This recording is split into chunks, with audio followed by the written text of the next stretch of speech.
saya Dwi Cahyati, NIM 858532506 dari kelompok 3.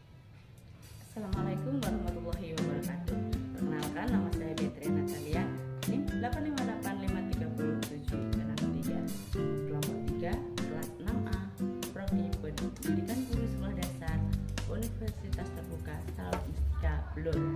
Halo, perkenalkan saya Dania, NIM 858532932 dari kelas 6A kelompok 3. Halo, saya Elisa NIM 858532552 dari kelas 6A kelompok 3. Kenalkan, nama saya Imam Santoso, kelas 6A PGSD kelompok 3, NIM 858532079. Assalamualaikum warahmatullahi wabarakatuh. Nama saya Jangwas Jarum. Video ini kami akan melakukan kegiatan praktikum tentang ekosistem darat dan perairan yang meliputi pengamatan ekosistem darat alami, ekosistem darat buatan, serta ekosistem perairan beserta rantai makanan, jaring-jaring makanan, dan piramida ekologi. Pada bagian pertama, saya akan melakukan pengamatan ekosistem darat yaitu di kebun sekolah. Di kebun sekolah, saya menemukan beberapa komponen biotik seperti pohon, tanaman, dan serangga. Ada juga komponen abiotik, yaitu seperti tanah, udara, dan sinar matahari. Interaksi yang terjadi pada ekosistem ini, saya menemukan serangga yang memakan tanaman, burung yang memakan tanaman, dan kumbang yang memakan tanaman.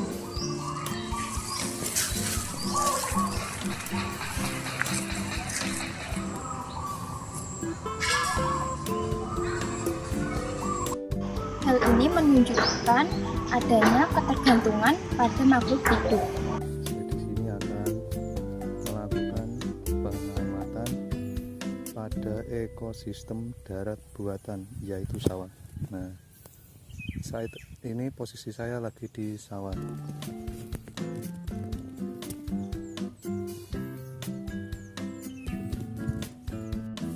Nah, untuk komponen biotik yang ditemukan antara lain tanaman padi ini ada belalangnya,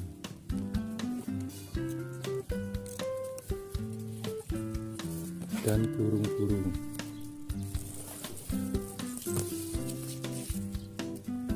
Sedangkan komponen abiotiknya meliputi air, tanah, dan cahaya matahari. Nah, untuk cahaya matahari seperti ini. Interaksi yang terjadi diantaranya belalang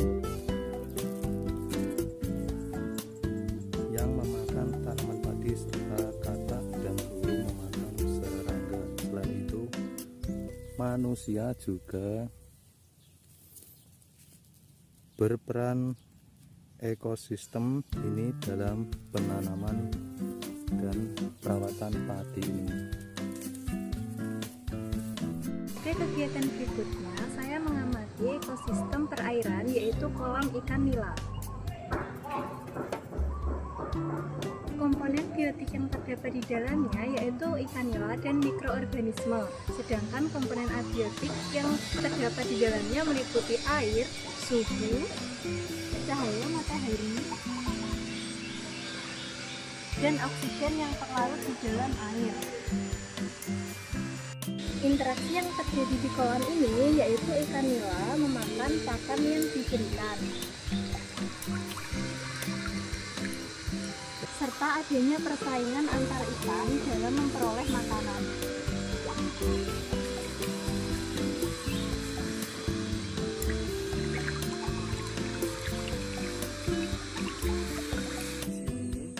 Membuat video praktikum ilmu pengetahuan alam SD dengan tema yaitu rantai makanan.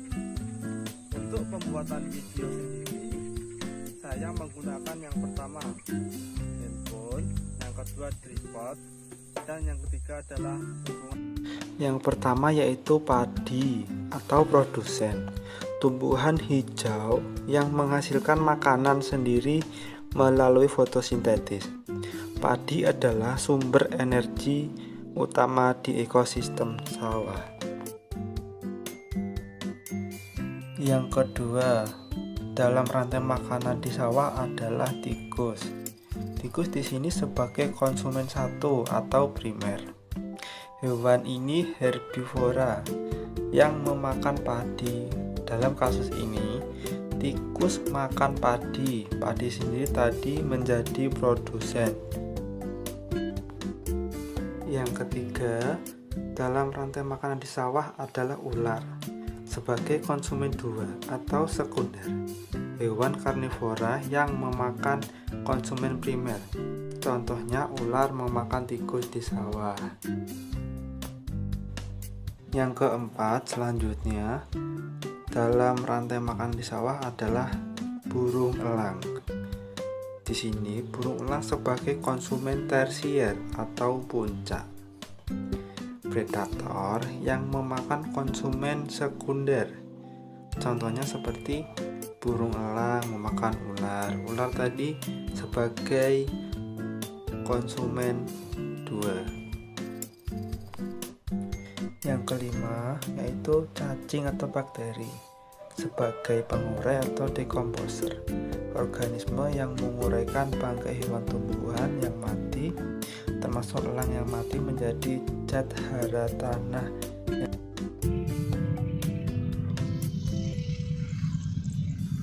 Selain rantai makanan, ada juga jaring-jaring makanan. Apa sih yang dimaksud dengan jaring-jaring makanan? Jaring-jaring makanan adalah jaringan dari beberapa rantai makanan yang saling terhubung dan tumpang tindih. Di sini ada padi sebagai produsen. Ada juga belalang, ulat, dan tikus. Ini sebagai konsumen pertama. Belalang tidak hanya dimakan oleh katak, belalang juga bisa dimakan oleh kadal. Di sini ada juga ulat. Ulat ini dimakan oleh burung. Burung nanti dimakan oleh elang. Dan elang bisa memakan tikus. Burung elang juga bisa memakan ular. Nah, di sini semakin kompleks jaring-jaring makanan, maka semakin tinggi tingkat kestabilan ekosistem. Artinya, tingkat terjadinya kepunahan suatu ekosistem semakin berkurang. Coba bayangkan, tidak ada kadal dan juga tidak ada katak di sini dan juga tidak ada burung.